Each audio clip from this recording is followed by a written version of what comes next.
कुछ लोग 11th का प्लानर मुझसे चाह रहे हैं, तो 11th के प्लानर की मैं बात कर लेता हूं, अभी कोई दिक्कत नहीं है। क्लास 12th के पैरेलल में क्लास 11th, ध्यान सुनना मेरी बात, ठीक है, हाँ है ना। क्लास 11th को आप स्लोली स्लोली मूव कराओगे, क्योंकि क्लास 12th, मैं आपको फिर बोल रहा हूं, क्लास 12th पे आप 100% फोकस रखोगे।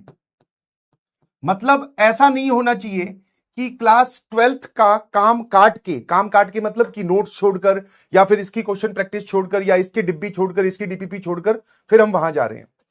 क्लास 11th आप पैरेलल में स्टार्ट कर सकते हो। किन दिनों में आपको सर इसके बारे में सोचना चाहिए? जब भी आपके पास में ऑफ हो, जहां पर भी आपको लगे कि ब्रेक है, जैसे अभी आपका सैटरडे संडे फ्री है, ठीक है, अभी मैं इसके ब्रैकेट में सैटरडे या संडे लिख रहा हूं, दोनों दिन मिलाकर, ठीक है। करना क्या है कि अगर आपके पास में नोट्स हैं पिछले साल के, तो नोट से पढ़ाई करो, बहुत अच्छी बात है, नोट से रिवीजन करो, एक एक चीज दोबारा देखो। बट अगर आपके पास में नोट्स नहीं है, आपके पास में नोट्स है ही नहीं, तो फिर मैं बोलूंगा कि इसको वन शॉट से देख लो, ठीक है। वन शॉट जेई वाला चैनल पे डला हुआ है, तो वन शॉट से आप उस लेक्चर को कवर कर लो। मेरी बात ध्यान सुनना, ठीक है। कि ब्रेक सर ये एक्स्ट्रा काम हम चालू कर रहे हैं, तो ब्रेक हमारे पास में सैटरडे संडे वाले दिन होता है, तो सैटरडे संडे हम इस काम को खोलेंगे या इस काम को करेंगे। ध्यान सुनना प्लीज, ये बड़ा ही एक मैच्योरिटी और सिंसियरिटी वाला काम है, तो इसमें प्लीज मुझे ध्यान से सुनना। मैंने पहली एक चीज लिख दी है कि आपका 100% फोकस हमेशा क्लास 12th रहना चाहिए। अगर आपका क्लास 12th का काम कंप्लीट है, फिर आप इस पे शिफ्ट करोगे।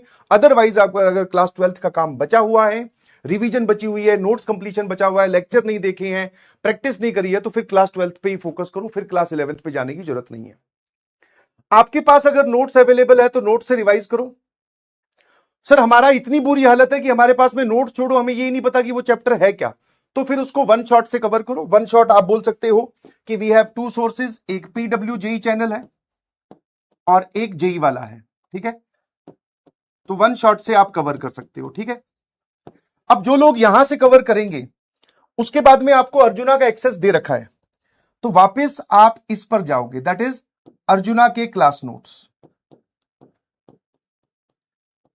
Arjuna's class notes. हां, थ्योरी आपने पढ़ ली, अब अर्जुना क्लास नोट्स के क्वेश्चन आपको देखने हैं, ठीक है, ठीक है, क्योंकि आपको वहां पर जो भी क्लास में क्वेश्चंस करवाए हैं उसका सॉल्यूशन भी नीचे मैंने एक्सप्लेन किया है, या जिस भी टीचर से आप पढ़े हो वहां पे उन्होंने एक्सप्लेन किया है। तो पहले क्वेश्चन देखो, फिर उनको सॉल्व करो, और उसके बाद में पर चैप्टर पीवाईक्यूज आपको सॉल्व करने हैं। पीवाईक्यूज आप रखोगे, दैट इज 40+, हर चैप्टर के 40+ पीवाईक्यूज आप सॉल्व करोगे। इसमें और आपको कुछ करने की जरूरत नहीं है, ठीक है। पूरा चैप्टर आपने मान लो पढ़ लिया, जैसे मैं बात करूं बाइनोमियल थ्योरम की, तो हमने बाइनोमियल थ्योरम पढ़ लिया सर, पढ़ लिया। अब कहां से पढ़ा? अगर आपके पास में 11th के नोट्स हैं तो वहां से पढ़ लो, 11th के नोट्स नहीं है तो 11th के लेक्चर अगर देखने जाओगे तो 7-8 लेक्चर है, उसमें टाइम लगेगा, तो वन शॉट से कवर कर लो। अब जिसने भी यहां से कवर किया है चाहे यहां से कवर किया है, उसको ये दोनों काम करने हैं। अर्जुना के क्लास नोट्स के क्वेश्चन आपको सॉल्व करने हैं और पीवाईक्यूज आपको 40+ सॉल्व करने हैं। और ये मतलब पीवाईक्यूज बेसिकली आप बोल सकते हो डिब्बी, डू इट बाय योरसेल्फ। मैंने आपको पूरी ऐसी शीट दे रखी है, उसमें मैक्सिमम पीवाईक्यूज है, तो वो डिब्बी सॉल्व करने हैं। ऐसा करने के बाद में आप उस चैप्टर को कंप्लीट मानेंगे, आगे बढ़ जाएंगे। इसकी डीपीपी नहीं सॉल्व करनी है, इन 11th वाले चैप्टर्स की आपको अभी मॉड्यूल भी नहीं सॉल्व करनी है। क्या ये बात समझ गए? हाँ ना। अब बात आती है सर क्लास मैथमेटिक्स में सीक्वेंस क्या रखें। मैथ्स में सीक्वेंस ऑफ द चैप्टर की सबसे पहले कौन सा चैप्टर हम यहां से खोलें। तो देख भाई, मैं अभी जो चैप्टर की सीक्वेंस लिख रहा हूं वो इंपॉर्टेंस वाइज नहीं लिख रहा हूं, मैं उसका सारी चीजें ध्यान में रखते हुए कि वो क्लास 12th में भी यूज होगा। जैसे अभी आपका थोड़े दिन बाद में, थोड़े दिन नहीं अभी थोड़ा टाइम लगेगा, 1-1.5 महीने बाद में आईटीएफ स्टार्ट होगा। अब आईटीएफ में ट्रिग्नोमेट्री बहुत यूज होती है, तो सबसे पहले चैप्टर आप कवर करोगे बेसिक मैथमेटिक्स, क्योंकि इसमें सारा कवर हो गया। बेसिक मैथ्स कवर कर लो, उसके बाद में आप चले जाओ सर ट्रिग्नोमेट्री पर। Yes, trigonometric equations and functions दोनों।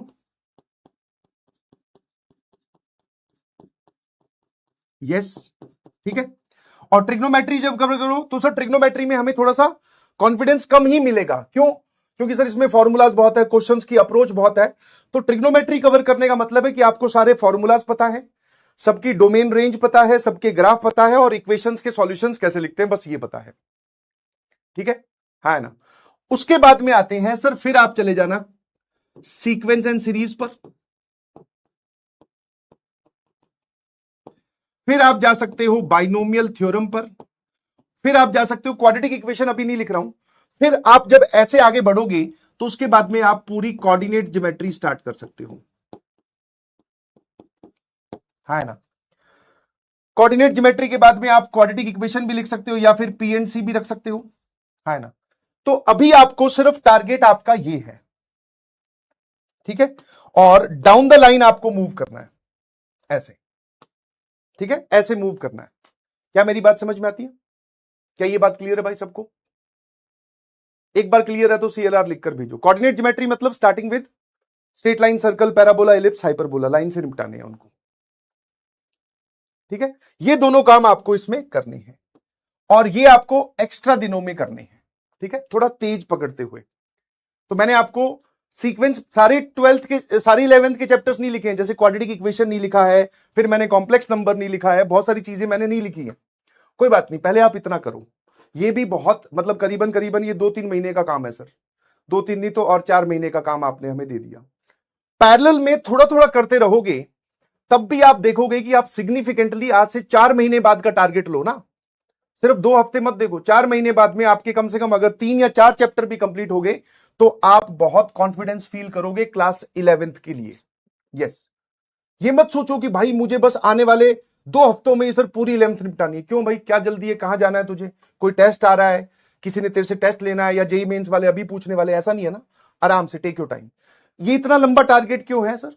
क्योंकि हमें क्लास 12th पे 100% फोकस करते हुए चलना है, 100% फोकस करते हुए चलना है, उसके पैरेलल में ये काम है, ठीक है। और अदर सब्जेक्ट के लिए भी आप पैरेलल में टाइम निकालो। जैसे एक हफ्ते मतलब अभी सैटरडे संडे आ रहा है, उसमें आपने मैथ्स का एक चैप्टर निपटा दिया, अगली बारी सैटरडे संडे में फिजिक्स का कोई चैप्टर उठा लिया, फिर उसके अगले में केमिस्ट्री का कोई चैप्टर उठा लिया। तो मैंने मैथ्स के पॉइंट ऑफ व्यू से आपको प्लानर दिया है, फिजिक्स वाले सर दे देंगे, केमिस्ट्री में केमिस्ट्री वाले सर दे देंगे, ठीक है। I hope you got my point. और जिनकी 11th सेव्ड है कोई बात नहीं, फटाफट इसके नोट्स रिवाइज करो, फिर क्लास नोट्स के क्वेश्चन सॉल्व करो और पीवाईक्यूज लगा लो फटाफट। ये चैप्टर हो गया, अगले पे चलो, अगले पे चलो, अगले पे चलो। क्लियर है भाई? Roger that. संडे को कह रहा है टेस्ट है, तो संडे को टेस्ट के बाद में तो फ्री है ना भाई। अब देखो यार, तुमने अगर एफर्ट लगाने की सोची है तो एक्स्ट्रा एफर्ट आपको लगाने पड़ेंगे, ठीक है। ऐसे नहीं किस्मत बदलती है, बहानों के साथ तो बिल्कुल कभी नहीं बदलेगी। और अभी आपके पास में एक बढ़िया और प्रॉपर स्टार्टिंग का टाइम है, क्योंकि आज से 3 महीने या 4 महीने बाद में आपके प्री बोर्ड्स का भी बर्डन आएगा। स्कूल वाले प्रैक्टिकल्स भी लेंगे, प्रैक्टिकल फाइल भी तैयार करवाएंगे, स्कूल में भी आपकी फ्रीक्वेंसी बढ़ेगी, जो रेगुलर जा रहे हैं उनकी तो बढ़ेगी बढ़ेगी, डमी वालों को भी बुलाया जाएगा। तो अभी सर हमारे पास में एक प्रॉपर टाइम है, और जो अपनी पूरी जर्नी को देखते हुए प्लानिंग करता है वही एक अच्छी प्लानिंग कहलाती है, ठीक है ना।